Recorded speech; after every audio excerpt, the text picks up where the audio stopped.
ধন্যবাদ। ৫১তম প্রতিষ্ঠাবার্ষিকীতে দৈনিক সংগ্রামের সকল কর্মী, পাঠক, শুভানুধ্যায়ী সবাইকে অভিনন্দন, শুভেচ্ছা। কারণ আমরা জানি অনেক নির্যাতন, নিপীড়নের শিকার হয়েছে এই পত্রিকা। এই পত্রিকার সম্পাদককে অন্যায়ভাবে বর্বরোচিতভাবে গ্রেপ্তার করা হয়েছে, এই অফিস আক্রান্ত হয়েছে।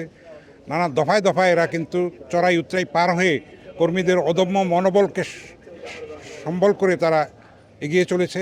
ভবিষ্যতে তাদের অগ্রযাত্রা সুগম হবে আমরা এই প্রত্যাশা করি। এখনকার মিডিয়ার মূল মিডিয়ার যেই চ্যালেঞ্জ, যে সমাজ মাধ্যমের যে অপতথ্য এবং গুজব ছড়ানোর যে প্রবণতা, আনসেন্সর্ড যেই রকম তথ্য যাচ্ছে, সেগুলি আমাদের মোকাবেলা করতে হবে এবং আমরা যেন দায়িত্বশীলতার সঙ্গে, অঙ্গীকারের সঙ্গে, দেশপ্রেমের সঙ্গে, সততার সঙ্গে আমরা যদি মূল তথ্য প্রকৃত বস্তুনিষ্ঠতার সঙ্গে যদি আমরা তুলে ধরতে পারি, তাহলে জন আস্থাটা আমরা ফিরে পাবো।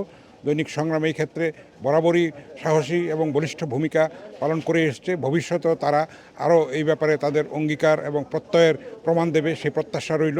সবাইকে আবারও শুভেচ্ছা, শুভকামনা এবং অভিনন্দন।